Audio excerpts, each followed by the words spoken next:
अपने हिसाब से अपनी प्राथमिक जरूरतों को पूरा कर सके। इसके साथ साथ प्रदेश में गरीब लोगों को राशन सस्ता मिले और साथ ही गरीब असहाय लोगों को जरूरी खाद्य सामग्री फ्री में मिले तथा बिजली, पानी व स्वास्थ्य सेवाएं आदि ये सभी सस्ती व समय से मिले।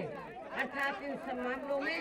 हमारी सरकार द्वारा जरूरी ठोस कदम उठाए जाएंगे। इसके साथ ही प्रदेश में प्राथमिक स्कूलों में वर्तमान सत्ता सरकार की तरह अब बच्चों को पका हुआ घटिया खाना नहीं दिया जाएगा, बल्कि इसके स्थान पर इस बार हमारी सरकार द्वारा इन बच्चों को दूध, बिस्कुट, अंडा, चने, केक व फल आदि ही दिए जाएंगे और इनकी क्वालिटी का भी विशेष ध्यान रखा जाएगा। इसके अलावा मैं महत्वपूर्ण बात आपको और बता रही हूँ कि इसके अलावा उत्तर प्रदेश में खासकर गरीब,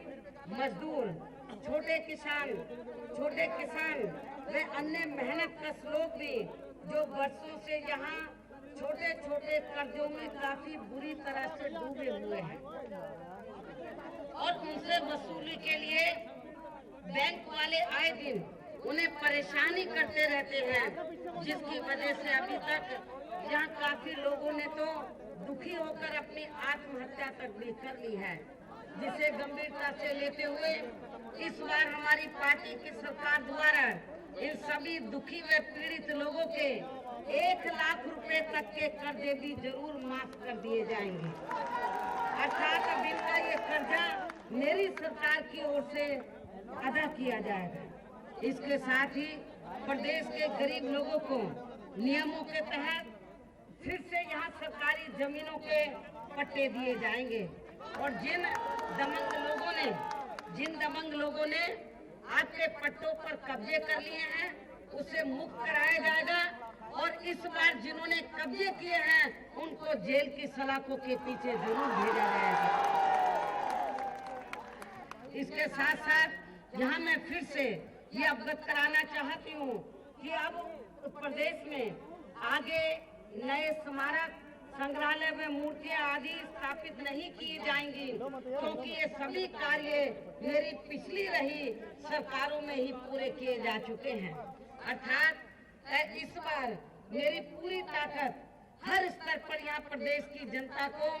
सुरक्षित रखने व उन्हें विकसित करने की तरफ ही लगाई जाएगी और इसके साथ ही प्रदेश व जनहित के केंद्र से जुड़े सभी जरूरी कार्यों को भी कराने के लिए उनकी पूरी पैरवी की जाएगी। मुझे ये मालूम है कि आप लोगों की लंबे अरसे से ये एक मांग रही है कि आपके पश्चिमी यूपी में उच्च न्यायालय की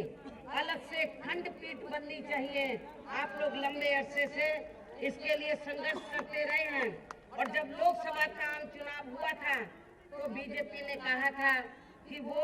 केंद्र में सत्ता में आते ही तो आपके पश्चिमी यूपी में उच्च न्यायालय की अलग से खंडपीठ बना देंगे, लेकिन उन्होंने अपने इस वायदे को पूरा नहीं किया। लेकिन जब हमारी पार्टी सत्ता में आएगी तो इसके लिए हमारी पार्टी पूरा दबाव बनाएगी सेंट्रल की गवर्नमेंट के ऊपर। इसके अलावा वर्तमान सपा सरकार में हर स्तर पर व्याप्त भ्रष्टाचार को भी खत्म करने के लिए यहाँ फिर से ठोस व बुनियादी कदम उठाए जाएंगे और इस मामले में वर्तमान सपा सरकार के खासकर बड़े बड़े आर्थिक फैसलों की व सरकारी भर्ती आदि की भी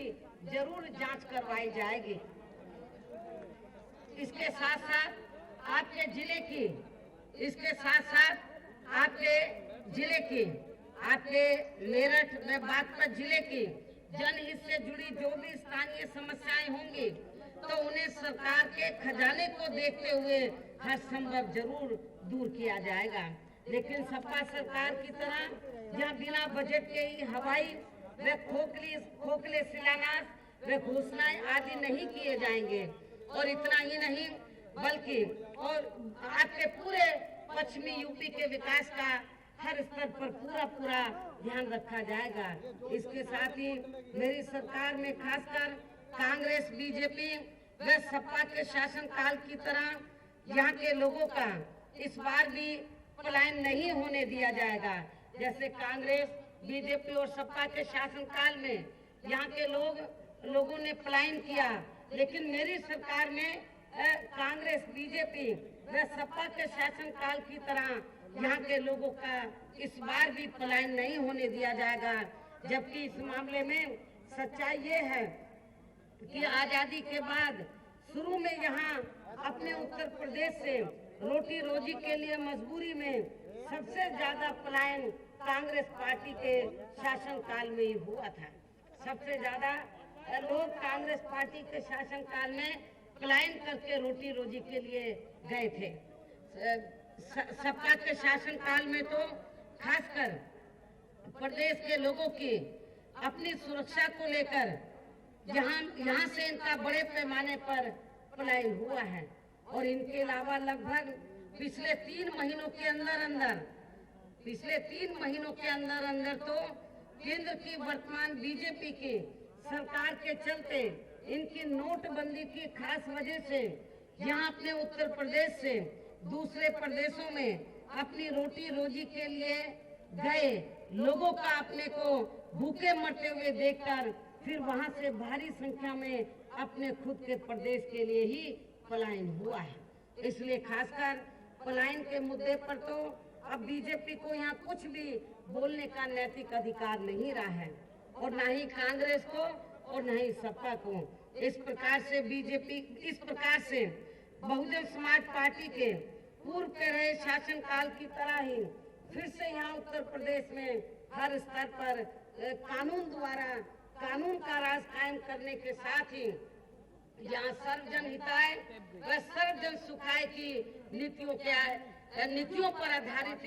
सरकार चलाई जाएगी, जिसके लिए प्रदेश के पुलिस में